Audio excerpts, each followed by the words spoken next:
కథ గురించి మనం మాట్లాడుకున్నాం. ఈ కథ తెలుసుకున్న తర్వాత మానవత్వం ఏ విధంగా ఉంటుంది అంటే, ఇది ఒక హృదయాన్ని ద్రవించి చేసే త్యాగం ఎలా ఉంటుందో దాని గురించి చెప్పిన అద్భుతమైన కథ.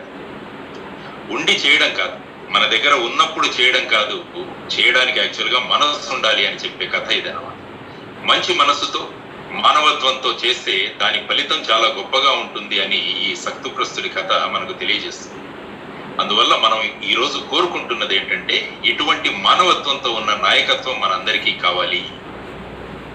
హృదయం ద్రవించి తనకున్న దానికంటే మించిన దానం చేయగలిగిన ఒక గొప్ప లక్షణం హృదయం ద్రవించాలి యాక్చువల్గా.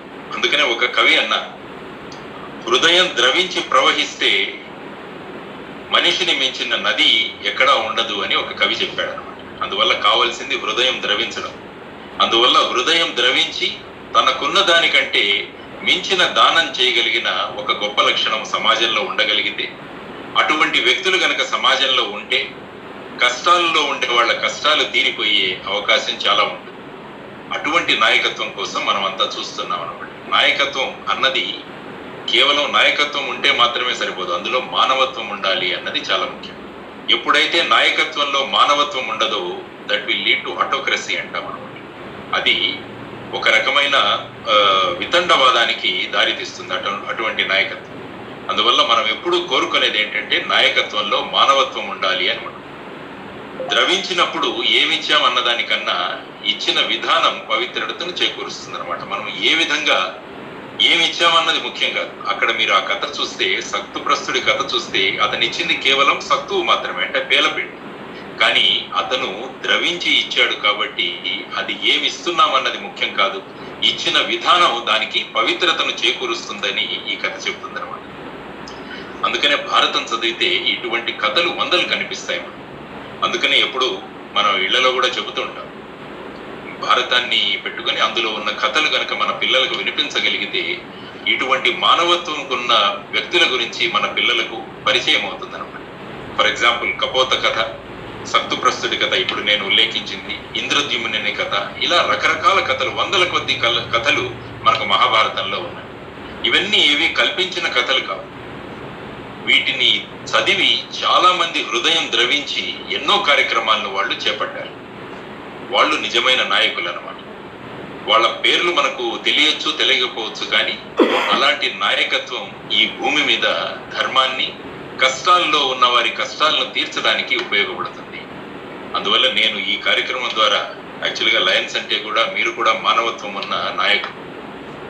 అందువల్ల 103 సంవత్సరాల క్రితం ఒక బిజినెస్ మ్యాన్ సాటి బిజినెస్ మ్యాన్లందరినీ, వ్యాపారులందరినీ పిలిచి ప్రతి 15 రోజులకి మనం ఒకసారి సమావేశం అవుదాం.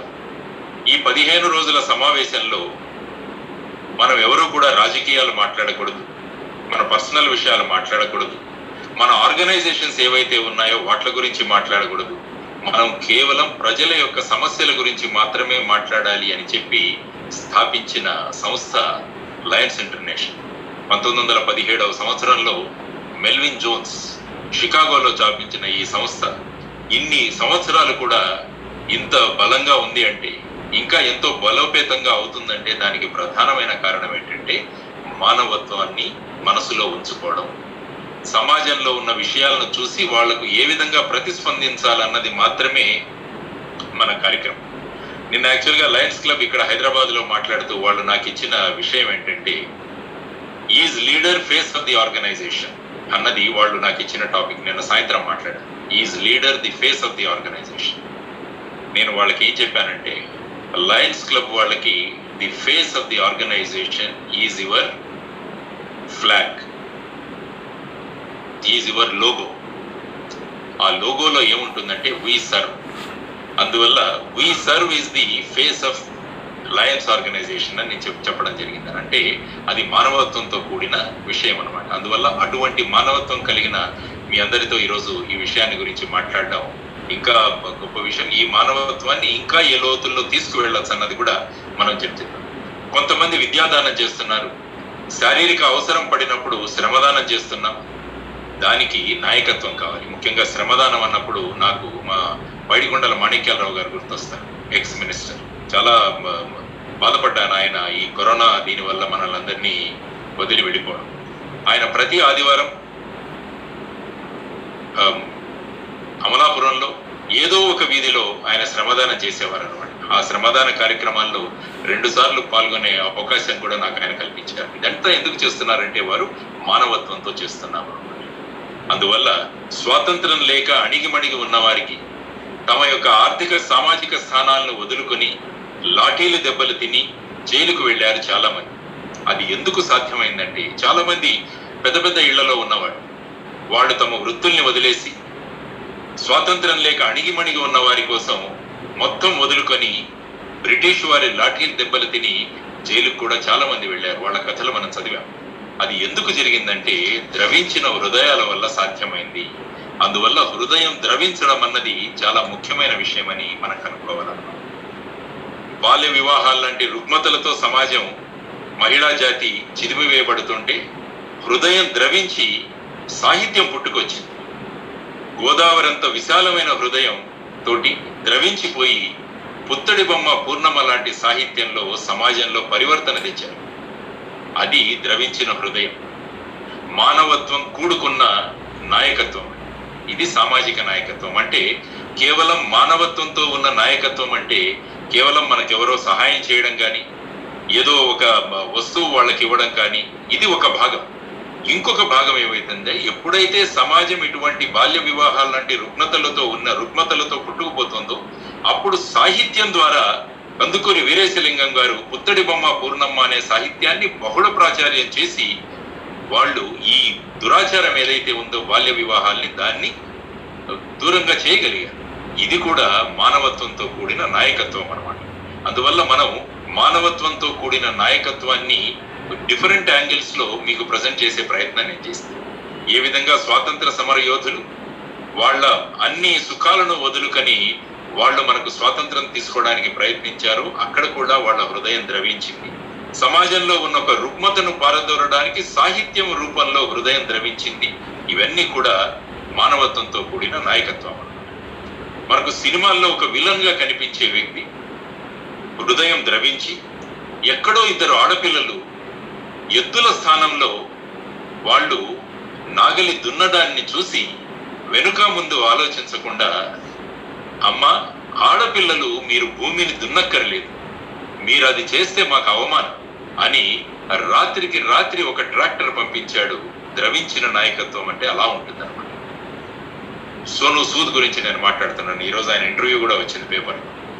అంటే ద్రవించిన నాయకత్వం అలా ఉంటుందన్నమాట. అంటే ఏమీ ఆలోచించలేదు. ఒక 2 అమ్మాయిలు ఆ విధంగా నాగలి దున్నుతున్నారు అంటే ఏమైపోతుంది సమాజం అని ఆయన భావించి హృదయం ద్రవించి రాత్రికి రాత్రి ట్రాక్టర్ పంపించాడు అనమాట. ఇది కావాలి దేశానికి, ఇది కావాలి ప్రపంచానికి, ఇది కావాలి మానవాళికి అనమాట. అందువల్ల మానవత్వంతో కూడిన నాయకత్వానికి మనకు అనేక ఉదాహరణలు వస్తున్నాయి.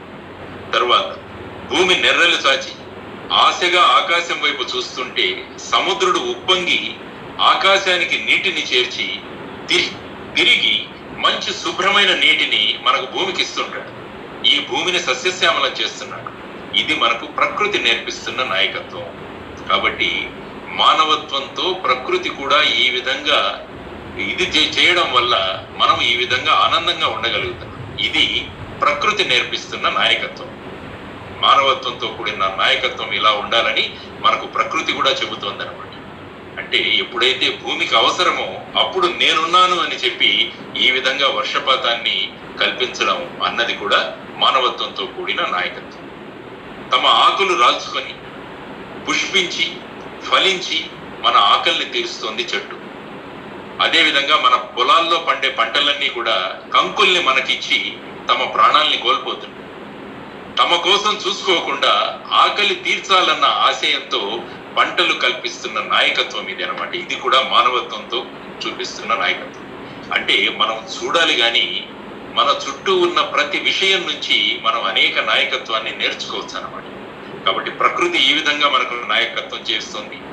చెట్లు, పంటలు, పొలాలు ఇవన్నీ కూడా ఈ విధంగా మనకు మానవత్వంతో కూడిన నాయకత్వం ఈ విధంగా ఉండాలని చెట్లు, పంటలు మనకు బోధిస్తున్నాయి. అందువల్ల అటువంటి మనుషులు మనకు కావాలి.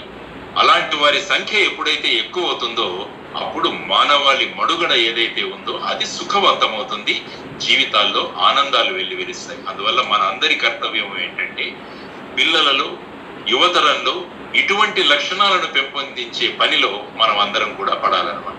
ఇది చాలా ముఖ్యమైన విషయం. ఎప్పుడైతే ఇటువంటి మానవత్వం ఉన్న మనుషులు సమాజంలో ఎక్కువ అవుతారో అప్పుడు మానవాళి సుఖంగా జీవించగలదు అని మనం చెప్పొచ్చు అన్నమాట. దుర్మార్గులను జయించడానికి ధీరోదాత్తులైన వాళ్ళందరినీ కూడా సమావేశపరిచి వాళ్ళతో యుద్ధం చేయించి శ్రీకృష్ణుడు కూడా మనకు ఆదర్శప్రాయమయ్యాడు. అది కూడా మానవత్వం ఉన్న నాయకత్వం. ఎందుకంటే ఎప్పుడైతే ఒక సమాజంలో ఆదరించాల్సిన ఒక వ్యక్తిని ఆదరించకుండా అనాదరణకు గురి చేసి ఆ విధమైన ప్రవర్తనను చూపించిన దుర్మార్గులను ఆయన ధీరోదాత్తులందరినీ కలిపి వారి ద్వారా యుద్ధం చేయించి వాళ్లకు తగిన గుణపాఠం నేర్పిస్తాడనమాట. అందువల్లే శ్రీకృష్ణుడు మనకు ఆదర్శప్రాయుడు. ఇది కూడా నాయకత్వం. అందువల్ల ఆర్ద్రతతో స్పందించే జీవ లక్షణం మనిషిలో ఉండాలన్నమాట. నేను ఒక చోట మహారాష్ట్రలో పనిచేస్తున్నప్పుడు ఒక ట్రైబల్ స్కూల్ని మేము అడాప్ట్ చేసుకున్నాం. అక్కడ ఒకరోజు ప్రతి ఆదివారం అక్కడికి వెళ్ళేవాడిని. అక్కడ వెళ్ళినప్పుడు చెట్లు నాటడం మొదలుపెట్టాము. అక్కడ ఒక చిన్న చెట్టు, అది ఆల్మోస్ట్ ఎండిపోయింది. నేను ఇంకా ఈ ఎండిపోయింది కదా, ఈ చెట్టును పక్కకు పెడదామంటే నాతో పాటు నాకు సహకరిస్తున్న ఒక 2వ తరగతి చదివే పిల్లవాడు ఏం చేశాడంటే తన గోటితో ఆ చెట్టుని ఇలా అందులో ఎక్కడో పచ్చదనం కనిపించింది ఆ అబ్బాయికి. ఆ అబ్బాయి వచ్చి నాతో చెప్పాడు, సార్ ఇందులో పచ్చదనం ఉంది, ఇది ఖచ్చితంగా పెరిగి మహావృక్షం అవుతుంది అన్నాడు అనమాట. అందువల్ల ఈ పచ్చదనం అంటే ఆర్ద్రత ఏదైతే ఉంటుందో ఈ ఆర్ద్రత అన్నది చాలా ముఖ్యం అన్నమాట. అందువల్ల ఈ ఆర్ద్రతతో మనం స్పందించాలి. ఈ స్పందించే జీవ లక్షణం మనందరిలో ఉండాలన్నమాట. స్పందన అన్నది కేవలం డాక్టర్లు చెప్పే స్పందన కాకుండా మానవత్వపు స్పందన ఉండాలన్నమాట. సాధారణంగా డాక్టర్లు పల్స్ చూస్తుంటారు, అది స్పందన అంటుంటారు. కానీ మనలో ఎలాంటి స్పందన కల్పించాలంటే మానవత్వపు స్పందన మనలో కల్పించాలి. ఈ మానవత్వపు స్పందన అన్నది వైద్యానికి కానీ స్టెథోస్కోప్ కానీ అర్థం కాదు. ఈసీజీ పెట్టినా కూడా అది రికార్డ్ చేయలేదు. ఆ స్పందన నుంచి వచ్చిన ప్రతిస్పందన సహాయం పొందిన వాడు చూస్తాడనమాట. అక్కడ ఆ వ్యక్తి కళ్ళలో కనిపించే ఆ స్పందన మనకు బ్రహ్మాండంగా కనిపిస్తుంది అనమాట. అందుకనే వివేకానందుల వారు అన్నారు, మన వద్ద నుంచి సహాయం పొందిన వ్యక్తిలోని కళ్ళల్లో కనిపించే ఆనందాన్ని మీరు చూసినప్పుడు ఆ ఆనందం మీకు ఏ ఇతర వస్తువు కానీ ఏ ఇతరమైన ప్రక్రియ కూడా మీకు ఇవ్వదు అని అంటాడనమాట. ఇది ఈ జాతికి అవసరం. అటువంటి వాడు నాయకుడు అవుతాడనమాట. ఇది మానవత్వంతో కూడిన నాయకత్వం. ఈ విధంగా మనం చేసుకుంటూ పోతే దానికి కావాల్సింది ఆర్ద్రతతో స్పందించే జీవ లక్షణం మనలో ఉండాలి అని ఎప్పుడైతే మనం అటువంటి గుణగణాలను మనం పెంపొందించుకుంటామో, అటువంటి గుణగణాలను మన పిల్లల్లో గనక మనం పెంపొందింపజేయగలిగితే వారి సంఖ్య పెరిగిపోతుంది. మానవత్వంతో కూడిన నాయకత్వాన్ని అందించే వ్యక్తుల సంఖ్య కూడా సమాజంలో పెరుగుతుంది. ఇది మనం నేర్చుకోవాలి. ఒక పసివాడైనా సరే, ఒక వృద్ధుడైనా సరే ఈ మానవత్వంతో కూడిన నాయకత్వానికి అర్హుడే. చాలా మంది ఏమనుకుంటుంటారు, పిల్లలు కూడా ఈ కార్యక్రమంలో ఉన్నారు, వాళ్ళు ఏమనుకుంటారంటే కేవలం పెద్దవాళ్ళు మాత్రమే ఇది చేయాలి, చిన్న పిల్లలు చేయలేరు. అందువల్ల నేను ఇక్కడ ప్రతిపాదిస్తున్నది ఏంటంటే ఒక పసివాడైనా సరే, ఒక వృద్ధుడైనా సరే, ఏ వయసులో ఉన్నవారైనా సరే ఈ మానవత్వంతో కూడిన నాయకత్వానికి అర్హుడే. దీనికి వయస్సుతో ఎటువంటి ప్రమేయం లేదన్నమాట. దానికోసం ఒక చిన్న ఉదాహరణ చెప్తాను. ఒక పిల్లవాడు ఉదయం పేపర్ చదువుతూ కూర్చున్నాడు. ఆ పిల్లవాడు కెనడాలో పుట్టాడు. ఆ పిల్లవాడు కెనడాలో పుట్టి పేపర్ చదువుతుంటే ఆ పేపర్లో ఉన్న విషయం ఏంటంటే, ఆ పేపర్లో రాసిన విషయం ఏంటంటే ఆఫ్రికాలో చాలా మంది పిల్లలు మంచినీరు దొరకక వాళ్ళు రోగాల పాలవుతున్నారు, చాలా మంది మృత్యుముఖం పడుతున్నారు అని చదువుతాడు. ఆ పిల్లవాడి హృదయం ద్రవించి, నేను ఇక్కడ కెనడాలో పుట్టి నేను ఆనందంగా ఉన్నాను, నేను గనక ఆఫ్రికాలో పుట్టింటే నేను కూడా ఈ విధంగా నీరు లేక నా జీవితం ఈ విధంగా అయిపోయి ఉంది కదా అని హృదయం ద్రవించింది ఆర్ద్రతతో. ఆ పిల్లవాడు వెంటనే తన తల్లిదండ్రులకు ఈ విషయం చెప్పి స్కూలుకు వెళ్ళి అక్కడున్న పిల్లవాళ్ళందరినీ కలిసి ఒక $2000 రేస్ చేశాడు ఆ పిల్లవాడు. అది వాటర్ క్యాన్ అనే ఒక సంస్థకు అతను పెట్టి, ఆ ఏ స్కూల్లో అయితే ఈ విధంగా నీళ్లు లేవో అక్కడ వాళ్ళకొక బావి తవ్విస్తాడు. నార్త్ ఉగాండా దేశంలో బావి ఒకటి తవ్విస్తాడు. ఆ తరువాత మరుసటి 2 సంవత్సరాలలో ఆ పిల్లవాడు $61,000 రేస్ చేస్తాడు. చేసి ఆ పిల్లవాడి ప్రోత్సాహానికి కెనడా ప్రభుత్వం కూడా అంతే డబ్బు ఇస్తే ఆ పిల్లవాడు 2001వ సంవత్సరంలో 10వ సంవత్సరం వయసు ఉన్నప్పుడు ఒక ఫౌండేషన్ స్టార్ట్ చేసి ఇప్పటి వరకు 1166 బావుల్ని తవ్వించి ఆల్మోస్ట్ 9 లక్షల మంది పిల్లలకు ఈ విధంగా మంచినీళ్లు అందించే సౌలతిని ఇది ఆ అబ్బాయి చేశాడు. దాని పేరు ర్యాన్స్ వెల్ ఫౌండేషన్. ఈ కార్యక్రమం అయిన తర్వాత మీరందరూ కూడా ఈ ఫౌండేషన్ గురించి చదవండి. ఆ పిల్లవాడు ఏ విధంగా ర్యాన్ హెజ్లక్ అని ఆ పిల్లవాడి పేరు, ఆ పిల్లవాడు ఏ విధంగా చేశాడు అన్నది ఇది చాలా ముఖ్యమైన విషయం. దీన్ని కంపాషన్ అంటాం అన్నమాట, దీన్ని ఆర్ద్రత అంటాం. కేవలం 6 సంవత్సరాల పిల్లవాడు.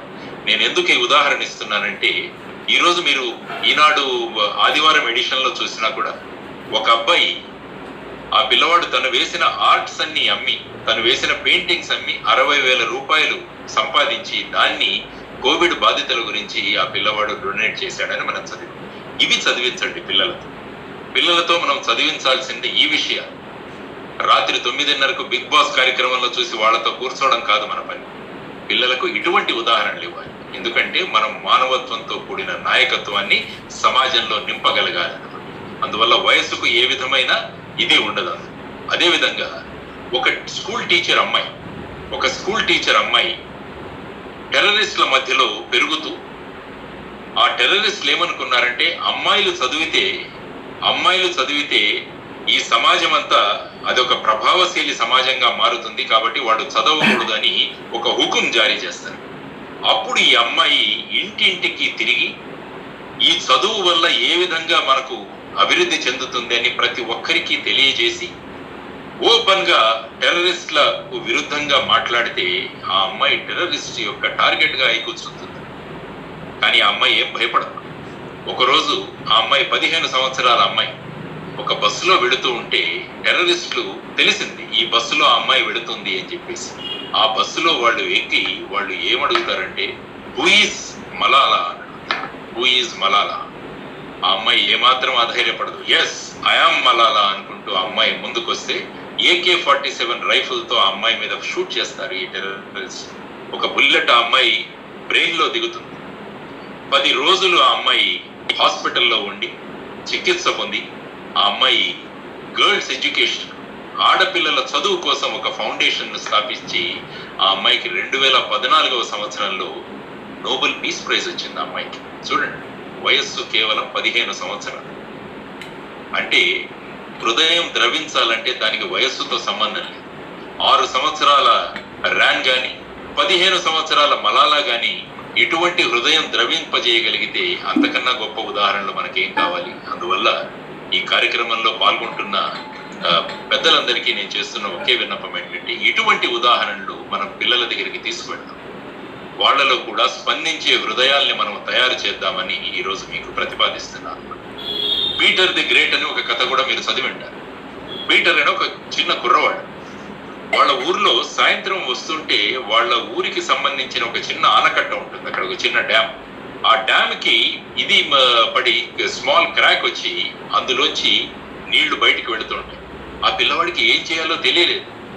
రాత్రంతా కూడా అక్కడ కూర్చొని తన చెయ్యి దానికి అడ్డం పెట్టుకొని కూర్చొని రాత్రంతా ఏమీ అన్నం లేకుండా అలసి సొలసిపోయి ఆ పిల్లవాడు చనిపోతాడు. పీటర్ ది గ్రేట్ అనే కథ. కాబట్టి ఇటువంటి కథలు మనం పిల్లవాళ్ళకి చెబుతాం. ఎందుకంటే ఇది ఈ పసివాళ్లది మానవత్వంతో కూడిన నాయకత్వం పసివాళ్ళను. అందువల్ల ఇటువంటి నాయకత్వాన్ని మనం చిన్న పిల్లల ద్వారా మనం గనక ప్రోత్సహించగలిగితే చూడండి ఎంత గొప్ప నాయకత్వం మనకు బయటకు వస్తుంది.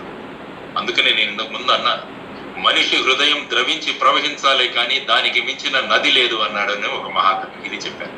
అందువల్ల ఇటువంటి ప్రవహించే నదులను, ప్రవహించే హృదయాలని మనం తయారు చేయాలన్నమాట. హిమాలయాలు సపోజ్ ఫర్ ఎగ్జాంపుల్ సంవత్సరం పొడుగునా గడ్డగట్టుకొని ఉంటే వాటి ప్రయోజనం ఏమీ ఉండదు.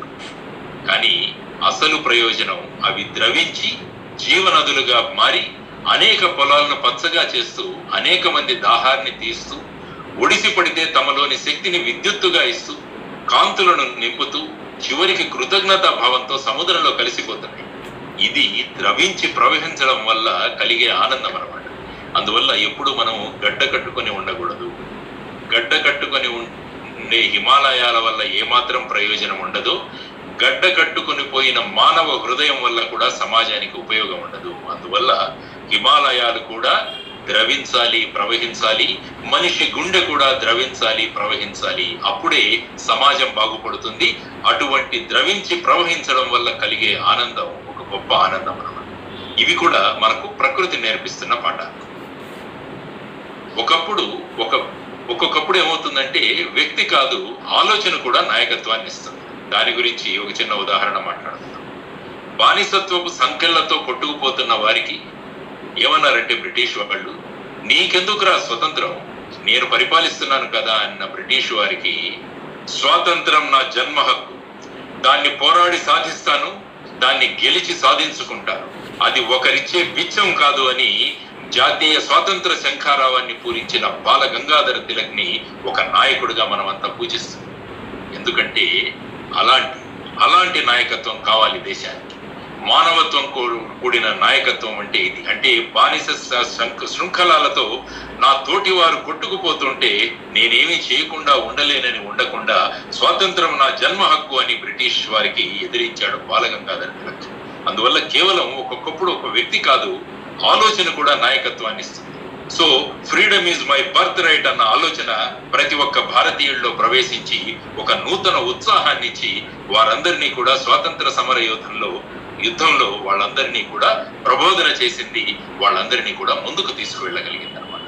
కాబట్టి వ్యక్తులతో పాటు ఆలోచనలు కూడా నాయకత్వం ఇస్తాయని చెప్పేసి మనం ఇంకొక విషయంగా మనం ఆలోచించుకోవచ్చు. అందువల్ల మానవత్వంతో కూడిన నాయకత్వం వ్యక్తి కావచ్చు, ఆలోచన కూడా కావచ్చు అనమాట. అది ఆ తర్వాత పొలాలను ఆక్రమిస్తూ అధికార మదంతో హక్కులను కాలరాస్తుంటే హృదయం ద్రవించి అటువంటి వారిని ప్రోగు చేసి తిరుగుబాటు బావుట నెగరేసి మతాంధులను గడగడలాడించిన అల్లూరి సీతారామరాజుది మానవత్వంతో కూడిన నాయకత్వం. ఇది మనకు కావాల్సింది.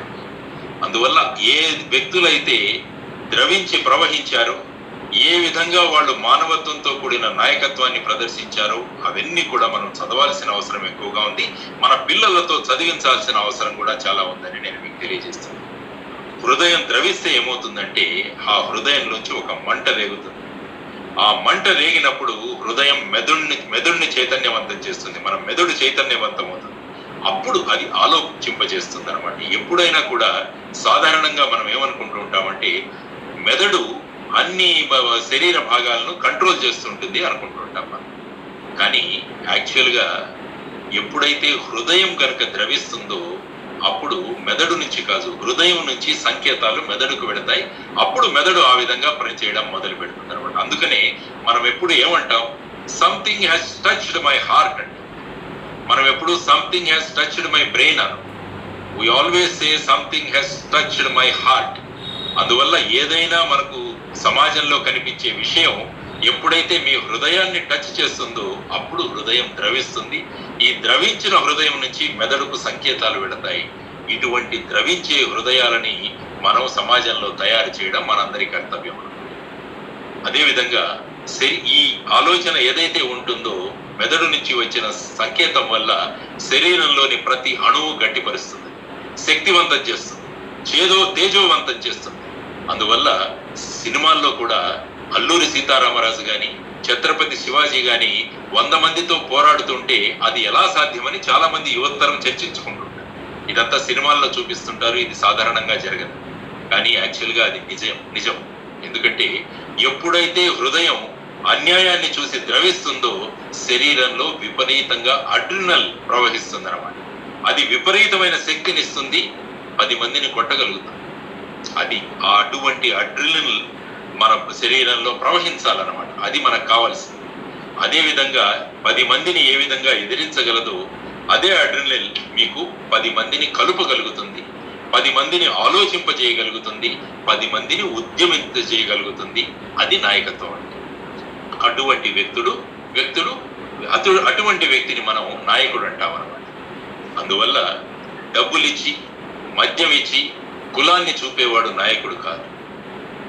మనకు కావాల్సింది మానవత్వంతో కూడిన నాయకత్వం. ఇది గుర్తుంచుకోండి. కాబట్టి మన యువతరానికి మనం బోధించాలి, మనకు ఎటువంటి నాయకులు కావాలి, ఎటువంటి వారు మనకు నాయకులు కావాలి, ఎటువంటి వారు నాయకులు అవుతే, నాయకుల హృదయాలు గనక ద్రవిస్తే అప్పుడు మొత్తం దేశం కూడా ఎంతో ఆనందంగా ఉంటుంది. కాబట్టి అటువంటి నాయకులని మనం మన ఓటు హక్కు ద్వారా వాళ్ళని గెలిపించడం మన ధర్మం అని మనం వాళ్లకు చెప్పగలగాలన్నమాట. అందువల్ల అటువంటి నాయకత్వం మనకు జాతికి అవసరం అన్నమాట. నేను ఇంతకుముందు చెప్పినట్టు అది ఒక వ్యక్తి కావచ్చు, ఒక ఆలోచన కావచ్చు. మానవత్వంతో ఉన్న నాయకుడు మనకు కనపడకపోవచ్చు, కానీ ఇంతకుముందు నేను చెప్పినట్టు ఆ ఆలోచనలే మనకు కనిపించవచ్చు అన్నమాట. ఇటువంటి ఆలోచనలు ఎప్పుడు మనం చావనివ్వకూడదు, వాటిని బ్రతికించాలి. ఇప్పుడు మనం జీరో బడ్జెట్ పాలిటిక్స్ అని మాట్లాడుకుంటున్నాం. ఇది ఎలా సాధ్యం అండి, జీరో బడ్జెట్ ఈ కాలంలో అవుతుందా? ఇలాంటి ఆలోచనలు మనం చేయకూడదు. ఎందుకంటే ఈ జీరో బడ్జెట్ పాలిటిక్స్ అన్నవి చాలా దేశానికి చాలా ప్రాముఖ్యం, దేశానికి చాలా అవసరం. అందువల్ల ఏదైనా ఇటువంటి పాజిటివ్ ఆలోచన వచ్చినప్పుడు చాలా మంది ఏం చేస్తుంటారంటే అది సాధ్యం కాదని పక్కన పెడుతుంటారు. అందువల్ల ఏంటంటే ఆ ఆలోచన చచ్చిపోతుంది. అందువల్ల ఈ ఆలోచనలు మనం ఎప్పుడూ చావనివ్వకూడదు, వాటిని బ్రతికించాలి. ఇటువంటి నాయకులను మరుగున పడిపోనివ్వకూడదు, వారి నాయకత్వాన్ని మనం ముందుకు తీసుకువెళ్ళాలి. ఇది మనందరి బాధ్యత అని మనం ఎప్పుడైతే అనుకుంటున్నామో అప్పుడు దేశంలో పరిస్థితులు మారుతాయన్నమాట. అదేవిధంగా చాలా మందిలో ఏ భావం ఉంటుందంటే ధనమున్న వాళ్లే ధనవంతులు అంటారు. ఇప్పుడు ఏమవుతుందంటే మనం ఏదైనా ఊరికి వెళ్ళి మీ ఊర్లో గొప్పవాడు ఎవరు చూపించమంటే ఇమీడియట్ గా ఆ ఊర్లో డబ్బులున్న వాళ్ళ వైపు చూపిస్తారు ప్రజలు. ఇది ఒక భావన ఏర్పడిపోయింది. డబ్బులు ఎవరి దగ్గర అయితే ఎక్కువ ఉంటారో వాళ్లే ధనవంతులు అన్నది మన సజాసజి మనం అనుకుంటున్న ఒక డెఫినేషన్ అన్నమాట.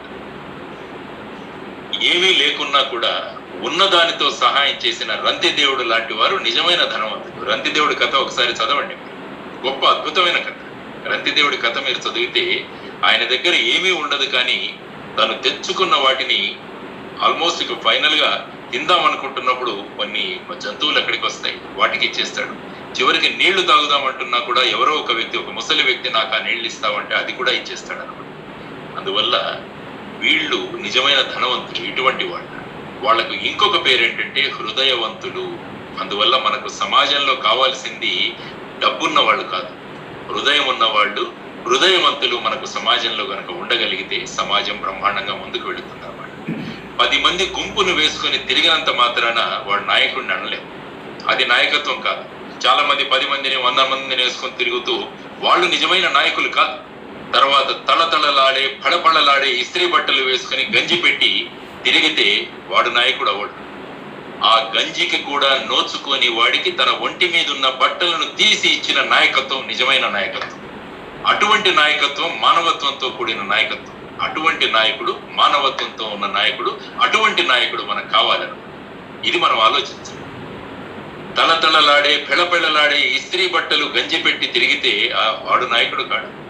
ఆ గంజికి కూడా నోచుకోలేని వాడికి తన ఒంటి మీద ఉన్న బట్టలు తీసి ఇచ్చిన వాడు నాయకుడు, నిజమైన నాయకుడు అన్నమాట. మహాత్మా గాంధీ గారు ఆయన తీసుకున్న నిర్ణయం వల్ల వీధుల్లో పైన ఏమీ వేసుకుంటా కుళ్ళాయి కట్టుకుని ఆయన వెళుతుంటే ఒక చిన్న పిల్లవాడు తన శరీరం మీద ఉన్న షర్ట్ తీసి ఆయనకిస్తాడు, మీరు ఇది వేసుకోండి అంటే ఆ పిల్లవాడు ఆలోచించడు, నేను ఇంత చిన్నవాడిని, ఆయన అంత పెద్దగా ఉన్నాడు, నా షర్ట్ ఎలా ఆయనకు పడుతుంది, ఇవన్నీ కూడా ఆలోచించలేదు. ఏంటంటే మెదడు ఆలోచిస్తుంది, హృదయం స్పందిస్తుంది. ఆ పిల్లవాడి హృదయం స్పందించింది, తన వంటి మీద ఉన్న చొక్కాని తీసి ఇచ్చేస్తాడు అనమాట. ఇది మనకు కావాల్సింది, ఇది మానవత్వంతో కూడిన నాయకత్వం. కాబట్టి అటువంటి మనసులని, అటువంటి మనుషులని మనం తయారు చేయాలన్నమాట. యాక్చువల్గా తెలుగులో ఒక సినిమా ఉంది, ఆ సినిమా పేరు నాకు గుర్తు రావట్లేదు, కానీ అందులో హీరో ఏం చేస్తాడంటే చలితో వణికిపోతున్న ఒక వ్యక్తికి చొక్కా ఇచ్చి ఇంటికి వెళతాడు. ఇంటికి వెళితే అందరూ కూడా చొక్కా లేని ఈ వ్యక్తిని చూసి అందరూ నవ్వుతారు, నవ్వి అతన్ని పిచ్చివాడిగా జమ కడతారనమాట. దానికి ఆ సినిమాలో నాయకుడు ఏమంటాడంటే, మరి అలాగైతే ప్రతి ఉదయం క్రమం తప్పకుండా వచ్చి మనకు ఎటువంటి ఫలితాన్ని ఆశించకుండా వెలుగునిస్తున్న సూర్యుడు మరి పిచ్చివాడే కదా. ప్రతిరోజు సాయంత్రం ఏమాత్రం ఫలాపేక్ష లేకుండా వెలుగులు ఇస్తున్న చంద్రుడు కూడా పిచ్చివాడే కదా. మరి దాహార్ది కోసం కొండల్లో కోనల్లో ప్రవహిస్తూ కష్టాలు పడే నది కూడా పిచ్చిదే కదా, ఎందుకంటే అది దాహాన్ని తీరుస్తుంది కాబట్టి. అందువల్ల సమాజంలో ఇలా ఆలోచించే వాళ్ళు ఎవరైతే ఉంటారో వాళ్ళలో చైతన్యం రావాలి అన్నది చాలా ముఖ్యం. దానివల్ల సమాజంలో ఇటువంటి సేవలు ఎవరైతే చేస్తుంటారో ఆ సేవలు చేస్తున్న వ్యక్తుల్ని ప్రోత్సహించడం మనం ఒక కంకణం కట్టుకొని అటువంటి వ్యక్తులను ప్రోత్సహించే విధంగా మనం ముందుకు తీసుకువెళ్ళేగా. మా మిత్రుడు గట్టెం మాణిక్యాలరావు గారు, ఆయన ఎప్పుడూ కూడా ఆయన కారులో చూస్తే చెప్పులు ఉంటాయి, చిన్న చిన్న చెప్పులు, అనేక రకాల సైజుల్లో చెప్పులు.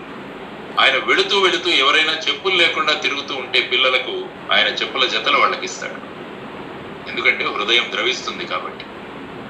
ఆ తరువాత ఎక్కడో గల్ఫ్ దేశాల్లో అనేక సమస్యలు చూస్తున్న ప్రజలను చూసి స్పందించి వారికి అటువంటి కష్టాలు రాకూడదని చెప్పేసి ఆ విధంగా చర్యలు తీసుకుంటున్నారు ఆయన వాళ్ళ సంస్థ ద్వారా. ఆ తర్వాత అమలాపురంలో తాడేపల్లిగూడెంలో ఒక డయాలసిస్ సెంటర్ ని స్టార్ట్ చేశారు. ఆ డయాలసిస్ సెంటర్ కి నేను కూడా వెళ్ళొచ్చాను. ఈ విధంగా తాడేపల్లిగూడెంలో మా పైడికొండల మాణిక్యాలరావు గారు కానీ, మిత్రుడు గట్టెం మాణిక్యాలరావు గారి ఇవన్నీ చేస్తున్న పనులు ఏం చేయాలంటే, సాధారణంగా ఒకరెవరైనా చేస్తుంటే సమాజంలో ఎలా ఉంటుందంటే వాళ్ళ గురించి అసూయపడతారు. చాలా మంది అసూయపడి ఏదేదో చిలవల పల్లలుగా మాట్లాడుతుంటారు. కాబట్టి దీన్ని మనం మార్చుకోవాలన్నమాట. ఏ విధంగా నేను ఇప్పుడు చెప్పానో, సూర్యుడు, చంద్రుడు, నదులు ఇవన్నీ కూడా ఏమాత్రం మన దగ్గర నుంచి ఆశించకుండా అవి సమాజానికి ఇస్తున్నాయి. అందువల్ల అటువంటి సేవ చేసే వ్యక్తులను సమాజంలో వీలైనంత మందిని ఎక్కువ మనం చేయగలిగితే అప్పుడు మానవత్వంతో కూడిన నాయకత్వం ఏదైతే మాట్లాడుకుంటున్నామో అది మనకు దర్శనమిస్తుందన్నమాట మన దీంట్లో. కాబట్టి ఆ విధంగా మనం చేయాల్సిన విషయం చాలా ఉంది. సమాజంలో ఎటువంటి విషయాలు, ఎలాంటి వార్తలు వస్తాయో ఆ సమాజం యొక్క క్యారెక్టర్ ని తెలియజేస్తాయన్నమాట. మనం రోజు తీస్తే పేపర్లో ఏ విధమైన వార్తలు వస్తున్నాయో ఆ వార్తలు చూస్తే అవి ఆ సమాజం యొక్క క్యారెక్టర్ ని తెలియజేస్తాయి. దోచుకునే వార్తలు, అన్యాయాలు, అక్రమాలకు సంబంధించిన వార్తలు, అత్యాచారాలకు సంబంధించిన వార్తలు, ఇవన్నీ కూడా మనకు రోజు పేపర్లో కనిపిస్తాయి.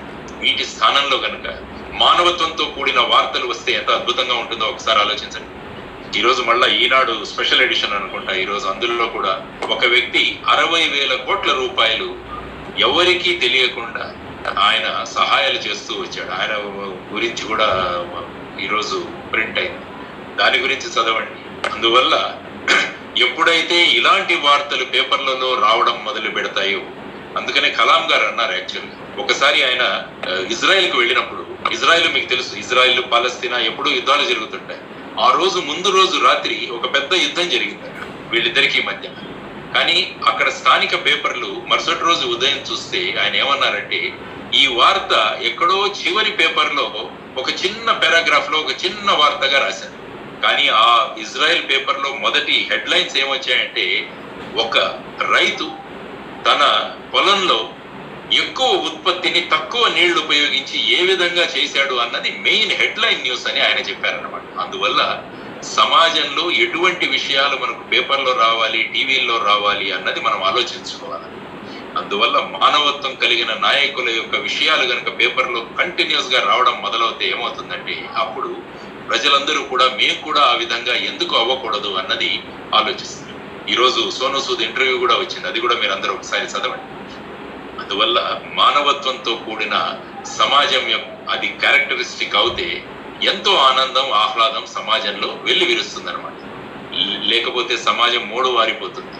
కానీ సమాజాన్ని చిగురింపజేయడం మన అందరి ధర్మం అని మనం ఆలోచించుకోవాలన్నమాట. అందువల్ల లెటస్ టేక్ ది లీడ్. అందుకనే లయన్స్ క్లబ్ లాంటి మీ సంస్థలు నిరంతరం ప్రజాసేవలో ఉంటూ సమాజంలో ఒక పాజిటివిటీని నింపే ప్రయత్నం చేస్తుంటాయి. మీది కూడా మానవత్వంతో కూడిన నాయకత్వం. ఇటువంటి నాయకులు రావాలి, ఇటువంటి ఆలోచనలు మనకు రావాలి, ఇటువంటి ఆలోచనలు చేసే వారిని ప్రోత్సహించే సమాజం మనకు తీసుకురావాలి. ద్రవించడం అంటే అది ప్రవహించడమే, అది మనం ఆలోచించాలి.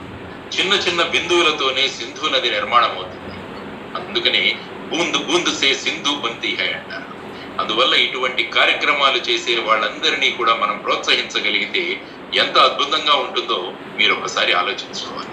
ఇటువంటి సమాజంలో ఉన్న మరొక ఇద్దరు వ్యక్తుల గురించి ఈరోజు మాట్లాడుకోవాల్సిన అవసరం ఉంది. ఒక అమ్మాయి, బ్రహ్మాండమైన ధనవంతుల అమ్మాయి. ఆ అమ్మాయి ఒకరోజు కారులో వెళుతుంటే బాంబేలో, ముంబై నగరంలో ఆ స్లమ్స్ లో ఉన్న పిల్లలందరూ కూడా కారు దగ్గరికి వస్తారు. వచ్చినప్పుడు ఆ అమ్మాయి దీన్ని అద్దాన్ని దించి అడుగుతుంది, మీకు స్కూల్స్ లేవా, మీరు స్కూల్కి వెళ్ళరా అని. ఎందుకంటే అది వర్కింగ్ డే కాబట్టి. మాకు స్కూల్స్ లేవు, మేము ఇక్కడ ఉన్న స్లమ్స్ లో మేము చదువుతాము అన్నది. వెంటనే ఆ అమ్మాయి కారు పక్కన పెట్టేసి ఆ స్లమ్స్ లోకి వెళ్ళి అక్కడ వాళ్ళతో మాట్లాడి ఈ పిల్లలందరికీ కూడా ఏమైనా చేయాలి అని చెప్పేసి ఆకాంక్ష సెంటర్ అని ఒకటి తెరిచింది అమ్మాయి. 15 మంది పిల్లలతో ఆకాంక్ష సెంటర్ అని అమ్మాయి తెరిచింది. అది కాలక్రమేణా మార్పు చెంది అది టీచ్ ఫర్ ఇండియా అనే సంస్థగా రూపాంతరం చెందిందనమాట. ఇప్పుడు 6500 మంది పిల్లలకు ఈ టీచ్ ఫర్ ఇండియా ద్వారా వాళ్ళు చదువు చెబుతున్నారు అన్నమాట. చూడండి, ఒక యంగ్ గర్ల్, కాలేజ్ స్టూడెంట్ వెళుతూ తన హృదయం ద్రవించడం వల్ల ఈరోజు 6500 మంది స్లమ్స్ లో ఉన్న పిల్లలు చదువు. అమ్మాయి పేరు షహీన్ మిస్త్రీ. ఇటువంటి వారు ఎంతో మంది మనకు సమాజంలో ఉన్నారన్నమాట. కాబట్టి వీళ్ళందరి గురించి కూడా మనం ఆలోచిస్తూ వీళ్ళందరి యొక్క గొప్పతనాన్ని గురించి కూడా మనం మాట్లాడుకోగలగాలి. ఒక ఇంజనీర్ చూస్తే నది బ్రహ్మాండంగా ప్రవహిస్తోంది, కానీ అందరూ కూడా కరువు కాటకాలతో అక్కడ కొట్టుమిట్టాడుతున్నారు. నీళ్లు పక్కనే ఉన్నాయి, కానీ కరువు కాటకాలు జరుగుతున్నాయి. అందువల్ల ఆయన హృదయం ద్రవించి ఆయన ఏం చేశాడంటే మొత్తం ఈ నీళ్లనంతా కూడా ఏ విధంగా ఛానలైజ్ చేయాలి అని కాలువలు తవ్వి డ్యామ్ కట్టి ఆయన ప్రజల హృదయంలో ఇప్పటికీ నిలిచిపోయాడు శాశ్వతంగా. ఆయన ఎవరో కాదు, మన సర్ ఆర్థర్ కాటన్. మీరు చూస్తే గోదావరి జిల్లాల్లో తల్లిదండ్రుల పిండ ప్రదానం చేస్తాం మనం ప్రతి సంవత్సరం. ఆ పిండ ప్రదానం రోజు చాలా మంది ఆర్థర్ కాటన్ కూడా పిండ ప్రదానం చేస్తారు. వాళ్ళు ఏమంటారంటే ఈ వ్యక్తి మా కుటుంబంలోని ఒక వ్యక్తి, ఆ వ్యక్తి యొక్క పిండ ప్రదానం చేసే ఒక కొడుకుగా నా ధర్మం అని చెప్పి ఎంతో వందల మంది, వేల మంది గోదావరి జిల్లాలో నాకు కనిపిస్తారు. ఇది హృదయం ద్రవించి కరగడం అంటే, ప్రవహించడం అంటే ఇది. అందువల్ల అటువంటి విషయాలను మనం మార్చుకోగలం. కాబట్టి ఇటువంటి వ్యక్తులందరి సమావేశం జరిగితే అదొక పెద్ద సముద్రంలాగా మారిపోతుంది అన్నమాట. అందువల్ల ఇటువంటి జలవాహినులు గనక మనం చేయగలిగితే, ఇటువంటి జనవాహినిని మనం తయారు చేసుకోగలిగితే అందులో దుర్మార్గులు కొట్టుకొని పోతారు. ఈ చైతన్యంలో దుర్మార్గులు కొట్టుకొని పోవాలి అని మనం అంతా ఆలోచించాలి. కాబట్టి అటువంటి జలవాహినిని, అటువంటి జనవాహినిని మనమంతా మానవత్వంతో కూడిన నాయకత్వం ద్వారా మనం సాక్షాత్కరింపజేయాలి అని మనం నిర్ణయించుకున్న రోజున ఇది చూస్తే అనేక దేశాల్లో ఇలా జరిగింది, అనేక సమాజాల్లో జరిగింది, అనేక యుగాల్లో కూడా ఈ విధంగా ఉన్న మానవత్వంతో కూడిన నాయకత్వం వల్ల మార్పులు చాలా వచ్చాయి. మీరు శుంగ డైనాసిటీ తీసుకుంటే రాజు ప్రజల మీద ఎప్పుడైతే దుర్మార్గము జులుము చేస్తుంటే సైన్యాధ్యక్షుడైన పుష్యమిత్రుడిని ప్రజలు వేడుకుంటారు రాజును చంపేయమని. మరి అది రాజద్రోహం అవుతుంది కదా అంటే, ధర్మానికి గ్లాని పట్టినప్పుడు దాన్ని తొలగించడం రాజద్రోహం కాదు, మీరే మా రాజు అని చెప్తారు. కావాలంటే చదవండి పుష్యమిత్రుడి గురించి. ఆ తర్వాత 400 సంవత్సరాలు ఈ డైనాసిటీ భారతదేశంలో ఉంది. వీటన్నిటి నుంచి కూడా మనం నేర్చుకోవాల్సిన విషయం ఏంటంటే, కానీ పుష్యమిత్రుడిని మీరు చూస్తే అతను ఒక గొప్ప వ్యక్తిగానే కీర్తించబడ్డాడు. ఒక మీర్ జాఫర్ గా అతన్ని చూడలేదన్నమాట. అందువల్ల నాయకత్వం అనేక రూపాల్లో ఉంటుంది అని మనం నేర్చుకోవాలి. కొన్నిసార్లు ఆవేశవంతంగా ఉంటుంది, కొన్నిసార్లు కరుణపూరితంగా కూడా నాయకత్వం ఉంటుంది. సో నాయకత్వం, leadership is a multi dimensional leadership రకరకాలుగా ఉంటుంది. ఆకలితో ఉన్నానమ్మా అంటే తన కాశీ ప్రయాణాన్ని కూడా మానుకొని నేను అక్కడికి వెళితే వీరు ఆకలితో అలమటిస్తారు అని వాళ్ళ ఆకలి తీర్చడానికి ప్రాధాన్యం ఇచ్చి ఆంధ్రుల అపర అన్నపూర్ణగా మారింది మన డొక్కా సీతమ్మ గారు. అటువంటి తల్లి మానవత్వంతో కూడిన నేతృత్వం వల్ల గోదావరి ఎప్పుడూ కూడా కళకళలాడుతూ ప్రవహిస్తూనే ఉంటుంది. ఇది మనం నేర్చుకోవాల్సింది. మన ముందు ప్రత్యక్షమైన ఉదాహరణ మానవత్వంతో కూడిన నాయకత్వం. అప్పటి వైస్రాయ్ డొక్కా సీతమ్మ గారి గురించి కనుక్కొని ఆవిడ గురించి తెలుసుకొని ఆవిడకు సత్కారం చేయడానికి ఢిల్లీకి తీసుకురమ్మంటే ఆవిడ ఏమైందంటే, నాకు సమయం లేదు, నేను ఇక్కడి నుంచి వస్తే ఎంతో మంది అన్నార్థులు ఎవరైతే ఉన్నారో వాళ్ళందరి జీవితాలు చాలా దెబ్బతింటాయంటే ఆవిడ ఫోటోగ్రాఫ్ ని తీసుకువెళ్ళి అక్కడ సత్కారం చేస్తారన్నమాట. ఇది మానవత్వంతో కూడిన నాయకత్వానికి ఇక వేరే ఉదాహరణ లేదు. మనందరి ముందు మన గోదావరి జిల్లాల్లో మనకున్న ఉదాహరణ అన్నమాట. ఆ కరుణరస ప్రవాహమే మనల్ని బతికిస్తున్నాయి, ఆలోచింపజేస్తున్నాయి. వీటికి ఎల్లలుండవు, సరిహద్దులుండవు. మనం ఎప్పుడు కూడా మనకు ఎల్లలు సరిహద్దులు అని మనం కొట్టుకు చూస్తున్నాం, కానీ కరుణ రస ప్రవాహానికి ఎప్పుడు కూడా ఎల్లలు ఉండవన్నది మనం నేర్చుకోవాలి. ఎల్లాప్రగడ సుబ్బారావు గారు, ఆయన గురించి కూడా మీ అందరికీ తెలుసు. తన ఇంటిలో ఇద్దరు సోదరులను పోగొట్టుకున్న తర్వాత దాన్ని మానవాళికంతా కూడా ఈ విధమైన ఇది కాకూడదు అని ఆయన రీసెర్చ్ చేసి ఎన్నో మెడిసిన్స్ ఆయన కనుగొన్నారు. క్యాన్సర్ కు ఏ విధంగా కీమోథెరపీ ఏదైతే చేస్తున్నామో ఇదన్నీ కూడా ఎల్లాప్రగడ సుబ్బారావు గారి దయ అన్నమాట. ఎందుకంటే ఆయన హృదయం ద్రవించి ప్రవహించింది. ఆయన మానవత్వంతో కూడిన నాయకుడిగా ఆయన ఎదుగొందాడు. దేశానికి కూడా what is the face of, నిన్న కూడా చెప్పాను నేను, the face of the India, many people are there who have become the face of the nation. One of them is Yellapragada Subbarao గారు. చూడండి, ఆయన యొక్క ద్రవించిన హృదయం వల్ల ఇంకొక వ్యక్తి అక్కడికి వెళ్ళి, అమెరికాకు వెళ్ళి, అందరూ భారతీయులంతా కూడా వ్యాక్సిన్స్ కోసం అక్కడ వెంపర్లాడుతుంటే అమెరికా వాళ్ళు ఏమన్నారంటే, ఈ ఏషియా దేశాల నుంచి ఇచ్చిన వాళ్ళంతా కూడా ఎప్పుడు ఉచితంగా వ్యాక్సిన్స్ అడుగుతుంటారు అని చీదరించుకున్నారు. అంటే మన దగ్గర ఇంత నాలెడ్జ్ ఉన్నా కూడా ఈ విధంగా మనల్ని చీదరించుకుంటున్నారు, మనం ఎందుకు చేయకూడదు అని చెప్పి ఒక ఇంజనీరింగ్ ఎలక్ట్రానిక్స్ ఇంజనీరింగ్ చదువుకున్న ఒక వ్యక్తి బయోటెక్నాలజీ నేర్చుకొని బయోటెక్నాలజీలో సంస్థ ఏర్పాటు చేసి 3400 హెపటైటిస్ బితో చనిపోతున్నారు దేశంలో అని ఆయన హృదయం ద్రవించి ప్రవహించి కేవలం 50 రూపాయలలో వ్యాక్సిన్ తయారు చేసి లక్షలాది మంది జీవితాలని ఆయన బ్రతికించాడు. మళ్ళా వాళ్ళందరినీ అన్ని దేశాలకు, ప్రపంచంలో ఏ అమెరికా అయితే మనల్ని ఈ విధంగా మాట్లాడిందో ఆ దేశాలకే వ్యాక్సిన్ సప్లై చేసే లెవెల్ కి భారతదేశాన్ని తీసుకువెళ్లారన్నమాట. Is the face of the nation, is the face of the nation. ఎందుకంటే దానికి కారణం హృదయం ద్రవించి ప్రవహించి వాళ్ళు మాట్లాడిన మాటలకు కూడా ఆయన ఈ బికేమ్ హర్ట్, ఆయన ఇదయ్యారనమాట. ఆయన మీద ప్రభావం చూపించింది. భారతదేశాన్ని గురించి ఈ విధంగా మాట్లాడతారా అని చెప్పి, నేను దీనికి సొల్యూషన్ కనపెడతాను, ఇంతమంది వ్యక్తులు చనిపోతున్నారు ప్రతి సంవత్సరం అని ఆయన హృదయం ద్రవించి ప్రవహిస్తే ఈ రోజు ఆయన పద్మభూషణ్ శాంతాబయోటిక్ వరప్రసాద్ రెడ్డి గారు. అందువల్ల ఇటువంటి ఎంతో మంది వ్యక్తులు, మెల్విన్ జోన్స్ ఆయన కూడా ఈ విధంగా రియాక్ట్ అయిన వ్యక్తి. హెలెన్ కెల్లర్ ఒకసారి లయన్స్ క్లబ్ మీటింగ్ వచ్చి మీరు అంధత్వం మీద ఏదైనా చేయొచ్చు కదా అంటే అప్పుడు హృదయం ద్రవించి అప్పటి నుంచి లయన్స్ క్లబ్ వాళ్ళు ఈ బ్లైండ్నెస్ దీనికి విరుద్ధంగా ఎన్నో ఆపరేషన్లు కండక్ట్ చేసి ఎంతో మందికి చూపును తెప్పించారనమాట. అందువల్ల అటువంటి చూపు తెప్పించిన మీరు, చూపు లేని వారికి చూపు తెప్పించిన మీరు, చూపు ఉన్న వారికి కూడా చూపు తెప్పించే ప్రయత్నం చేయండి, వాళ్ళలో మానవత్వాన్ని నింపండి అని చెప్పి ఈ రోజు మిమ్మల్ని కోరుకుంటున్నాను అన్నమాట. చాలా మంది చూపు ఉన్న గుడ్డి వాళ్ళు మన సమాజంలో చాలా మంది ఉన్నారు. మీరు ఎలా అయితే గుడ్డి వాళ్లకు చూపు తెప్పించారు, చూపు ఉన్న గుడ్డి వాళ్ళను కూడా వాళ్ళకు కూడా శస్త్రక్రియలు చేసి ఈ విధంగా వాళ్ళు చూపు వచ్చే వారిగా మీరందరూ చేసి వాళ్ళందరూ కూడా మానవత్వం ఉన్న నాయకులుగా మీరు తయారు చేస్తారని మిమ్మల్ని అర్థిస్తున్నాను. అందుకనే యాక్చువల్ గా ప్రవహించడం అంటే నేను మాట్లాడుతున్నాను. అందుకనే నదులన్నింటినీ కూడా మనం తల్లి అని మనం సంబోధిస్తాం. ఓ తల్లి, ఇన్ని పాయలతో ఇంత మంచి హృదయంతో నా జీవితాన్ని సుఫలం చేస్తున్నావు, అందుకో నా వందనం అని ఒక కవి నది గురించి గొప్పగా మాట్లాడాడు. సుజలాం సుఫలాం మలయజ శీతలాం సస్యశ్యామలం అని పాడితే తల్లి గురించి అది ఒక వందే మాత్ర నినాదంగా మారిపోయింది. స్వాతంత్ర సమరానికి ఆజ్యం పోసింది, దేశానికి స్వాతంత్రం సంపాదించింది. అంటే ఒక కవి యొక్క ఆలోచన ఏ విధంగా మారిందో చూడండి. దీనికి దానికి సంబంధం ఉందంటే లేదు, కానీ చూడండి, ఒక మనిషి హృదయం ద్రవిస్తే అది ఏమవుతుందో మనకు తెలుసు. ఒక కవి హృదయం ద్రవించింది, అది నదిని చూసి అది ఒక స్వాతంత్రోద్యమ జ్వాలగా అది మారిందనమాట, ఒక దావాలనంగా మారింది.